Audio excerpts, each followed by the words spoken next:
So you think you were right?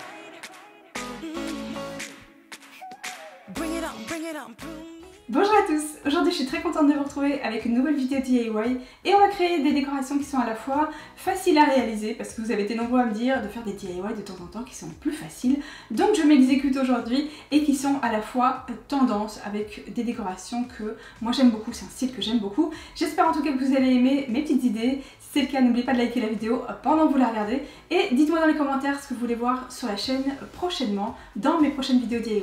Quant à moi, j'arrête de parler et je vous laisse avec les images tout de suite. C'est parti! Pour faire ce premier DIY, je vais utiliser de la laine et moi je l'ai choisie assez épaisse et rose, donc je commence par faire des allers-retours. Vous en faites autant que vous voulez, plus vous allez en faire, plus ce sera épais et plus ce sera long, bien sûr, plus vous pourrez avoir une déco en longueur. Donc là, je continue jusqu'à ce que moi j'en ai 10. J'ai compté pour que ce soit assez régulier au niveau de l'épaisseur. Je tire pour bien lisser et je coupe l'extrémité. Une fois que c'est fait, je vais le mettre sur le côté et je vais en faire d'autres. Je vais en faire 9 au total, vous pouvez en faire évidemment autant que vous voulez, mais ce sera encore plus joli si vous choisissez un nombre impair et je vais vous montrer tout à l'heure pourquoi. Comme support, j'ai choisi un morceau de bois qui vient de cet ensemble et vous pouvez prendre évidemment un morceau de bois que vous avez récupéré, il n'y aura aucun problème. Et je vais récupérer, comme j'ai déjà fait dans une autre vidéo, le morceau de corde qui tenait les 3 morceaux ensemble, puisqu'il est très joli et que ça fait un ton sur ton. Donc je ne vais pas tout utiliser parce qu'il est trop long et ça va pas faire joli sinon. Je fais un double nœud de chaque côté et ensuite je vais accrocher chaque morceau de laine et je vais faire comme une boucle et faire passer tout le morceau de laine en dessous. Je relève pour tirer, pour que ce soit bien serré, et je fais la même chose avec les 9. Ce sera encore plus simple si je les mets tous sur le côté pour le faire, ça évitera que ça s'en mêle, ou qu'il y ait des erreurs, donc voilà, c'est plus simple. Très franchement, donc on fait ça pour les 9. Une fois que toutes les longueurs ont été attachées, on obtient ceci, et comme vous pouvez le voir, le soleil s'est un peu trop invité dans cette partie de la vidéo. Je vais prendre des perles en bois, c'est bien sûr optionnel, puisque vous pouvez vous arrêter là aussi, et une aiguille à laine. Je vais prendre à chaque fois 2 morceaux de laine qui sont sur le dessus, donc c'est important parce que sinon la perle va être cachée, elle va tourner en fait.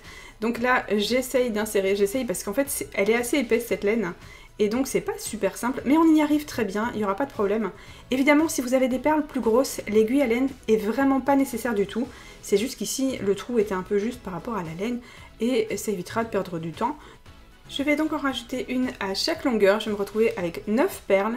Et ensuite je vais les descendre et je vais essayer plusieurs fois. Donc là je vais former un V, vous pouvez le faire évidemment avec la forme de votre choix. Vous pouvez les laisser tout à la même hauteur ou faire même l'inverse, comme un V à l'envers. Voilà, j'ai remonté un petit peu parce que je trouvais que c'était plus joli comme ça, qu'il y en ait une qui soit vraiment tout en haut.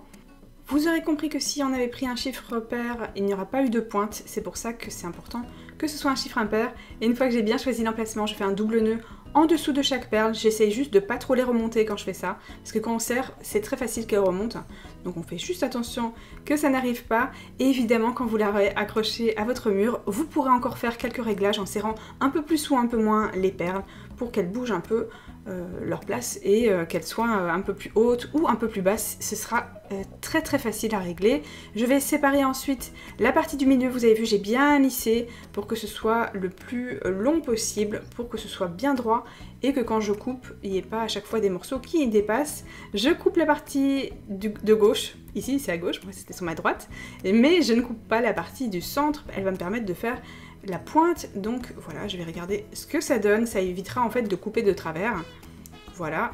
Ensuite je coupe une partie d'un côté et l'autre, voilà, ça forme la pointe. Je vais refaire quelques petites modifications. Une fois qu'on a lissé, en fait à chaque fois il y a des petits morceaux qui dépassent, et une fois qu'il sera au mur, vous pourrez refaire quelques petites modifications si on a besoin.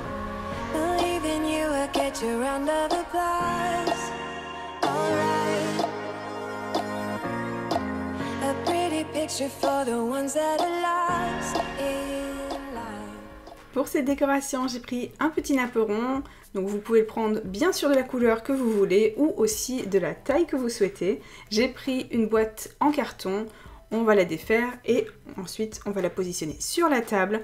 On va poser le petit napperon au centre et on va le scotcher. J'ai fait à peu près 1 sur 2. Des fois j'ai mis un petit peu plus, mais c'est pas très important. L'important c'est de bien le lisser pour qu'il soit bien contre le carton. Ensuite on va prendre la peinture de notre choix. Moi je suis toujours restée sur le rose fuchsia. Et on va faire des formes qu'on souhaite. On va le remplir autant qu'on veut. Donc là vraiment je peux vous dire que vous faites vraiment ce que vous souhaitez. Ça peut être fait en noir et blanc, ça peut être fait qu'en couleur, ça peut être fait que d'une seule couleur. Vraiment les possibilités sont tellement infinies que vraiment vous faites comme vous souhaitez. Moi j'avais envie de fuchsia, j'avais envie de noir et j'avais aussi envie de bleu. Donc là, avec mon fils, on s'est amusé et on a commencé au pinceau pour que ce soit assez précis parce que pour lui, il fallait aussi que je montre bien l'emplacement. Mais vous allez voir qu'ensuite, on va gagner en opacité en changeant un petit peu de méthode. Une fois que c'est fait, le contour, on va le faire en noir. Donc vous voyez, j'ai plusieurs cercles différents. Et vous pouvez voir à chaque fois qu'on passe sur le scotch, ça fait un effet qui est un petit peu différent. Mais pas de souci, vous passez sur le scotch comme s'il n'y en avait pas et vous rajoutez autant de couleurs que vous le souhaitez. Cette fois-ci, pour que ce soit plus opaque, on a pris des pinceaux éponges en forme ronde. Et voilà, on commence par celle du centre. Et ensuite, on fait le noir. Alors celle-ci, cette petite partie ici, elle est vraiment petite, donc je dois bien incliner. Je fais en sorte de ne pas aller trop dans le bleu ni dans le rose. Sinon, vous pouvez prendre un plus petit. En fait, il y en a un plus petit qui existe, mais moi, je ne l'avais pas sous la main. Donc, n'hésitez pas à faire ça si vous avez peur de rater. Puis sinon, vous agrandissez un petit peu le cercle comme moi, ça ira très bien aussi. Je fais la partie en noir et je fais donc l'autre partie en noir, bien évidemment. Ce sera beaucoup plus simple, ça évitera de rincer le pinceau éponge 15 fois.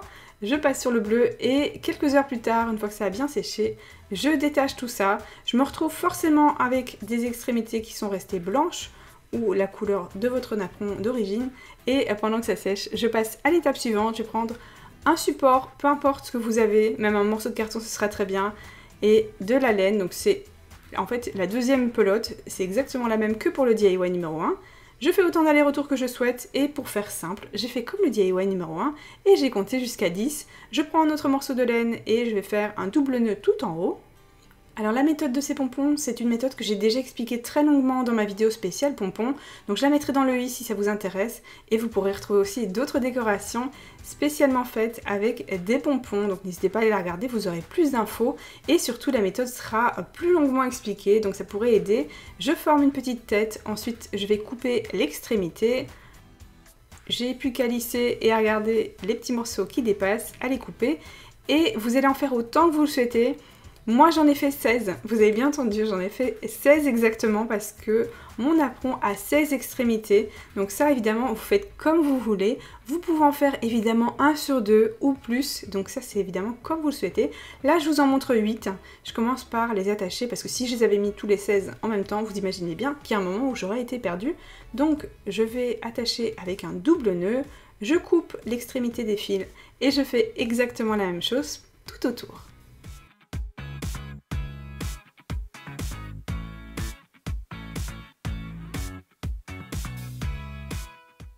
Je vais décorer la partie centrale avec des galons de pompons qui sont noirs. Vous m'avez déjà vu utiliser cet accessoire dans quelques-unes de mes vidéos parce que j'aime beaucoup utiliser cet accessoire-ci et je trouve que vraiment ça apporte quelque chose de très intéressant. Vous me voyez utiliser mon pistolet à colle, ça peut être fait avec de la colle à tissu ou de la colle pour loisirs créatifs, ce sera évidemment comme vous le souhaitez. On fait tout le tour et on fait attention de ne pas mettre de la colle chaude ailleurs qu'à l'emplacement juste où on colle. C'est pas la plus simple, très franchement la colle chaude c'est pas la plus simple parce que sur le noir ça fait vite des traces qu'on n'arrive pas trop à enlever et si jamais ça arrive n'hésitez pas à prendre un feutre permanent pour cacher, moi j'ai pas eu besoin mais ça peut être très pratique. Alors pour décorer la partie vraiment du centre, j'ai fait une petite tresse que j'ai accrochée d'abord donc sur ma table, ensuite je coupe les extrémités, j'ai fait évidemment un double nœud, je vais le positionner en l'enroulant sur lui-même, je serre très bien, c'est important et une fois que c'est fait, je ne vais pas utiliser en fait la partie avec le double nœud du bout, mais je vais serrer tout le reste. Je positionne un peu de colle chaude ou la colle de votre choix. Je replace la tresse comme elle était et je vais rajouter de la colle là où il y en a besoin. Vous voyez, l'extrémité n'est pas du tout collée puisque je vais la couper et ensuite rajouter un peu de colle pour pas que ça se détache. Et je me sers de ciseaux pour pas me brûler. Et finalement, j'ai rajouté aussi des galons de pompons autour de ce centre rose. Vous faites évidemment avec les accessoires de votre choix. Je suis sûre que vous aurez plein d'idées. Une fois que c'est fini, vous prenez le support de votre choix. Moi j'ai choisi celui-ci qui est en bois et qui est circulaire, donc évidemment ce sera en fonction de ce que vous avez. Et je le positionne bien au centre. Je vais utiliser de la colle chaude. Comme d'habitude, je vous le dis tout le temps, prenez celle de votre choix. Et si vous êtes un enfant, prenez autre chose que de la colle chaude ou vous vous faites aider par un adulte. Il n'y a plus qu'à rajouter un peu de colle en dessous de chaque pompon, donc j'en mets jusqu'au bout. Voilà, et comme ça, les pompons resteront bien en place.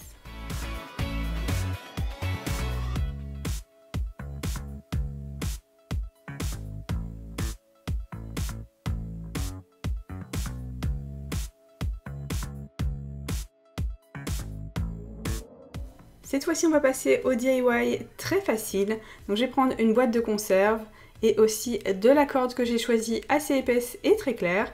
Je commence par prendre de la colle chaude que je positionne tout en haut. Et vous pouvez prendre, comme d'habitude, je vous le dis tout le temps, de la colle pour loisirs créatifs. Et à ce moment-là, pour l'extrémité, vous pourrez vous faire aider d'une pince à linge si c'est nécessaire. Voilà, petite astuce. En passant, je fais tout le tour et je regarde que ma corde soit bien droite. Je vais faire en fait des longueurs à chaque fois. Ce que ça veut dire, c'est que à chaque fois que j'ai fait tout un tour et que j'arrive à l'extrémité, sauf comme vous pouvez le voir pour les deux premiers, mais sinon à partir du troisième, à chaque fois que je suis arrivée à l'autre extrémité, j'ai coupé et j'ai repris un autre morceau. Alors pourquoi? Vous n'êtes pas du tout obligé de faire comme moi, mais si comme moi vous aimez que ce soit bien droit et non pas que la corde parte de travers à chaque fois qu'on a fait un tour, eh bien c'est la meilleure des solutions. Vous voyez, en fait j'ai mis les extrémités à chaque fois au même endroit, donc ce sera à l'arrière, donc ça ne se verra pas du tout, mais évidemment vous ferez comme vous voulez. Quand on a répété les étapes jusqu'en bas, ça donne quelque chose comme ceci. Et pour décorer, j'ai pris ces mini pompons. Vous pouvez prendre l'accessoire de votre choix et remplacer par des perles par exemple. J'ai pris aussi un morceau de corde qui est un ton sur ton par rapport à celle du départ, mais qui est beaucoup plus fine. J'ai mélangé donc les pompons pour que ça ressorte mieux et pour que ce soit plus facile à insérer parce que l'anneau est vraiment tout petit.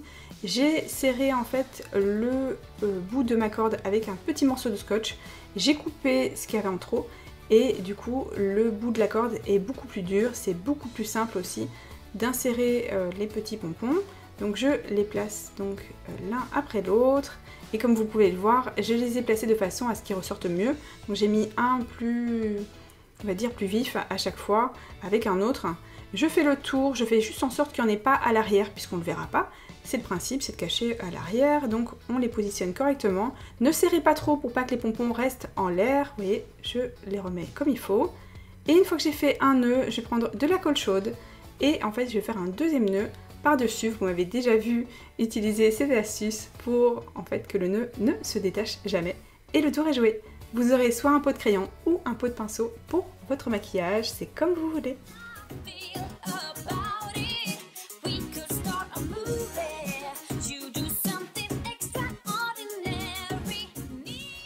Cette vidéo est terminée, j'espère qu'elle vous a plu. N'oubliez pas de me dire ce que vous voulez voir sur la chaîne prochainement dans d'autres vidéos DIY. Dites-moi aussi quel a été votre préféré dans cette vidéo aussi. Moi je vous fais d'énormes bisous et je vous dis à très vite. Bye!